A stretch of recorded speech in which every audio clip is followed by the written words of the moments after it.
ਔਰ ਇਸ ਤੋਂ ਬਾਅਦ ਹੁਣ ਗੱਲ ਕਰਦੇ ਹਾਂ ਉਸ ਖਬਰ ਦੀ ਜੋ ਇਸ ਵੀਕਐਂਡ ਦੇ ਵਿੱਚ ਲਗਾਤਾਰ ਸਾਰੀ ਦੁਨੀਆ ਦੇ ਵਿੱਚ ਚਰਚਾ ਦਾ ਵਿਸ਼ੇ ਬਣੀ ਹੋਈ ਆ। ਇੱਕ ਬੈਲੂਨ ਕਹਿ ਲਈਏ, ਗੁਬਾਰਾ ਕਹਿ ਲਈਏ, ਜਿਹੜਾ ਕਿ ਪਹਿਲਾਂ ਅਲਾਸਕਾ ਦੇ ਵਿੱਚ ਨਜ਼ਰ ਆਇਆ, ਫਿਰ ਕੈਨੇਡਾ ਦੇ ਵਿੱਚ ਕੁਝ ਦੇਰ ਨਜ਼ਰ ਆਇਆ ਔਰ ਉਸ ਤੋਂ ਬਾਅਦ ਦੁਬਾਰਾ ਤੋਂ ਅਮਰੀਕਨ ਸਪੇਸ ਦੇ ਵਿੱਚ ਨਜ਼ਰ ਆਇਆ। ਪਹਿਲਾਂ ਤੇ ਇਹ ਸਵਾਲ ਖੜੇ ਹੋ ਗਏ ਕਿ ਆਖਿਰਕਾਰ ਇਹ ਬੈਲੂਨ ਕੀ ਚੀਜ਼ ਕੀ ਹੈ ਜਿਹੜਾ ਸਪੇਸ ਦੇ ਵਿੱਚ ਉੱਡ ਰਿਹਾ ਹੈ, ਕੋਈ UFO ਹੈ ਜਾਂ ਕੋਈ ਵੈਸੇ ਹੀ ਕੋਈ ਗੁਬਾਰਾ ਉੱਡ ਰਿਹਾ ਹੈ, ਕੋਈ ਸਿਵਿਲੀਅਨ ਮਾਮਲਾ ਹੈ ਜਾਂ ਕੋਈ ਜਸੂਸੀ ਦਾ ਕੋਈ ਯੰਤਰ ਹੈ, ਕੀ ਇਹ ਚੀਜ਼।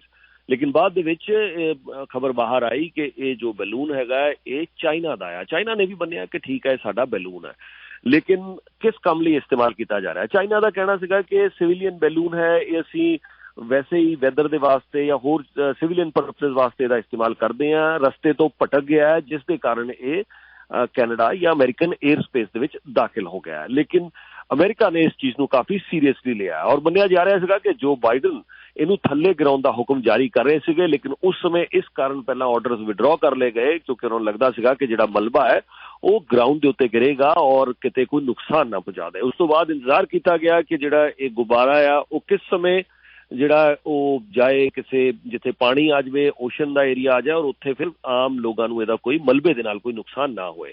ਔਰ ਫਿਰ ਜਦੋਂ ਇਹ ਵਾਪਸ ਉੱਥੇ ਚਲਾ ਗਿਆ ਜਿੱਥੇ ਕਿ ਲੱਗ ਰਿਹਾ ਸੀਗਾ ਕਿ ਹੁਣ ਜੇ ਇਹਦਾ ਮਲਬਾ ਥੱਲੇ ਜ਼ਮੀਨ ਤੇ ਨਹੀਂ ਬਲਕਿ ਬਾਹਰ ਸਮੁੰਦਰ ਦੇ ਵਿੱਚ ਪਾਣੀ ਦੇ ਵਿੱਚ ਗਿਰੇਗਾ। ਉਸ ਤੋਂ ਬਾਅਦ US ਫਾਈਟਰ ਜੈਟਸ ਉਡਾਏ ਗਏ ਔਰ ਫੌਰਨ ਇੱਕ ਹੀ ਟਾਰਗੇਟ ਕੀਤਾ, ਅਟੈਕ ਕਰਕੇ ਇਹਨੂੰ ਥੱਲੇ ਗਿਰਾ ਦਿੱਤਾ ਗਿਆ। ਲੇਕਿਨ ਮਾਮਲਾ ਇੱਥੇ ਖਤਮ ਨਹੀਂ ਹੋਇਆ। ਇਸ ਸਾਰੇ ਹਾਲਾਤਾਂ ਦੇ ਵਿੱਚ ਪਹਿਲਾਂ ਤੇ ਜੋ ਪੋਲੀਟੀਕਲ ਇਸ਼ੂਜ਼ ਆ ਗਏ ਨੇ ਉਹ ਅਸੀਂ ਤੁਹਾਡੇ ਨਾਲ ਸ਼ੇਅਰ ਕਰ ਦਈਏ।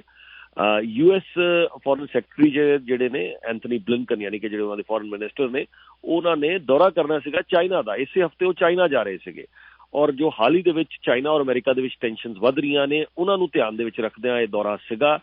ਜਦੋਂ ਦੇ ਰਾਸ਼ਟਰਪਤੀ ਬਣੇ ਨੇ ਜੋ ਬਾਈਡਨ, ਉਸ ਸਮੇਂ ਦਾ ਕੋਈ ਵੀ ਕੈਬਨਿਟ ਮਿਨਿਸਟਰ ਚਾਈਨਾ ਦਾ ਦੌਰਾ ਉਹਨਾਂ ਨੇ ਨਹੀਂ ਕੀਤਾ ਸੀਗਾ। ਇਹ ਪਹਿਲਾ ਐਸਾ ਮੌਕਾ ਸੀਗਾ ਕਿ US ਦੇ ਵਿੱਚ ਜੋ ਬਾਈਡਨ ਐਡਮਿਨਿਸਟ੍ਰੇਸ਼ਨ ਦਾ ਕੋਈ ਕੈਬਨਿਟ ਮੰਤਰੀ ਚਾਈਨਾ ਵਿੱਚ ਜਾ ਕੇ ਉੱਥੇ ਮੁਲਾਕਾਤਾਂ ਕਰਨੀਆਂ ਸੀਗੀਆਂ, ਲੇਕਿਨ ਉਹ ਦੌਰਾ ਰੱਦ ਕਰ ਦਿੱਤਾ ਗਿਆ। ਨਾ ਸਿਰਫ ਇਹ ਹੋਇਆ ਬਲਕਿ ਚਾਈਨਾ ਨੇ ਵੀ ਕੜੇ ਤੇਵਰ ਇਖਤਿਆਰ ਕਰ ਲਏ ਨੇ। ਚਾਈਨਾ ਦਾ ਕਹਿਣਾ ਹੈਗਾ ਕਿ ਸਾਡਾ ਇੱਕ ਸਿਵਿਲੀਅਨ ਇਹ ਸਾਰਾ ਆਪਰੇਸ਼ਨ ਸੀਗਾ, ਸਾਡੇ ਸਿਵਿਲੀਅਨ ਆਪਰੇਸ਼ਨ ਨੂੰ ਤੁਸੀਂ ਮਿਲਟਰੀ ਦੇ ਨਾਲ ਜਵਾਬ ਦਿੱਤਾ ਹੈ।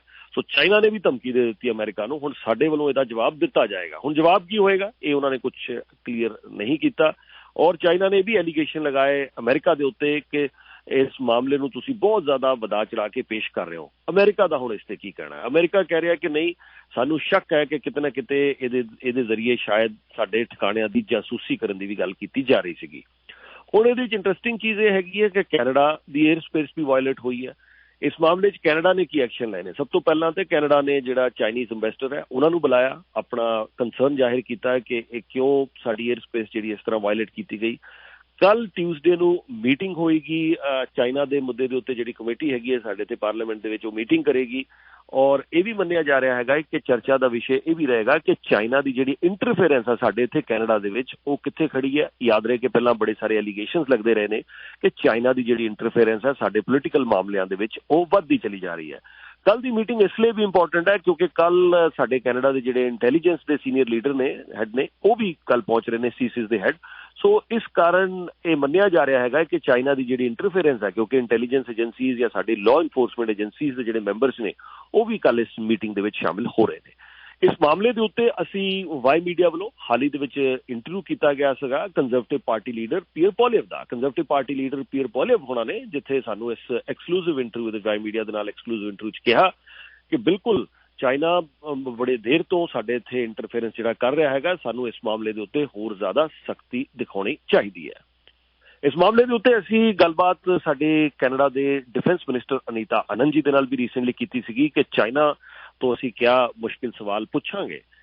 ਯਾਦ ਰਹੇ ਕਿ ਇਸ ਮਾਮਲੇ ਦੇ ਵਿੱਚ ਸਾਨੂੰ ਸਾਡੇ ਡਿਫੈਂਸ ਮਿਨਿਸਟਰ ਅਨੀਤਾ ਆਨੰਦ ਜੀ ਨੇ ਵੀ ਕਿਹਾ ਸੀਗਾ ਕਿ ਜਿੱਥੇ ਜ਼ਰੂਰਤ ਪਏਗੀ ਅਸੀਂ ਚਾਈਨਾ ਦੇ ਨਾਲ ਕੋਆਪਰੇਟ ਕਰਾਂਗੇ, ਜਿੱਥੇ ਮੁਸ਼ਕਿਲ ਸਵਾਲ ਪੁੱਛਣ ਦੀ ਗੱਲ ਹੋਏਗੀ ਅਸੀਂ ਚਾਈਨਾ ਤੋਂ ਮੁਸ਼ਕਿਲ ਸਵਾਲ ਵੀ ਜ਼ਰੂਰ ਪੁੱਛਾਂਗੇ। ਬਹੁਤ ਸਾਰੀਆਂ ਵੱਖ-ਵੱਖ ਰਿਪੋਰਟਸ ਜਿਹੜੀਆਂ ਨੇ ਉਹ ਚਾਈਨਾ ਦੇ ਬਾਰੇ ਆ ਚੁੱਕੀਆਂ ਨੇ ਜਿੱਥੇ ਕਿ ਕਿਹਾ ਜਾ ਰਿਹਾ ਹੈ ਕਿ ਯੈਸ ਚਾਈਨਾ ਜਿਹੜਾ ਹੈ ਸਾਡੇ ਕੈਨੇਡਾ ਦੇ ਪੋਲੀਟੀਕਲ ਸਿਸਟਮ ਦੇ ਵਿੱਚ ਵੀ ਇੰਟਰਫੇਅਰ ਕਰਦਾ ਹੈ। ਯਾਦ ਰਹੇ ਕਿ ਸਾਡੀ ਕੈਨੇਡੀਅਨ ਪਾਰਲੀਮੈਂਟ ਦੇ ਵਿੱਚ ਵੀ ਇਸ ਮਾਮਲੇ ਵਿੱਚ ਬੜਾ ਸਾਰਾ ਹੰਗਾਮਾ ਹੋਇਆ ਸੀਗਾ ਜਦੋਂ ਕਿ ਸਾਡੇ ਓਪੋਜੀਸ਼ਨ ਵੱਲੋਂ ਪ੍ਰਧਾਨ ਮੰਤਰੀ ਜਸਟਿਨ ਟਰੂਡੋ ਨੂੰ ਬਾਰ-ਬਾਰ ਪੁੱਛਿਆ ਜਾ ਰਿਹਾ ਸੀਗਾ ਕਿ ਤੁਸੀਂ ਇਹ ਦੱਸੋ ਕਿ ਕਿੰਨੀ ਕੁ ਇੰਟਰਫੇਰੈਂਸ ਜਿਹੜੀ ਹੈ ਚਾਈਨਾ ਦੁਆਰਾ ਕੀਤੀ ਜਾ ਰਹੀ ਹੈ, ਤੁਹਾਡੇ ਕੋਲ ਕਦੋਂ ਜਾਣਕਾਰੀ ਆਈ, ਤੁਸੀਂ ਇਹਦੇ ਬਾਰੇ ਕੀ ਕਰ ਰਹੇ ਹੋ।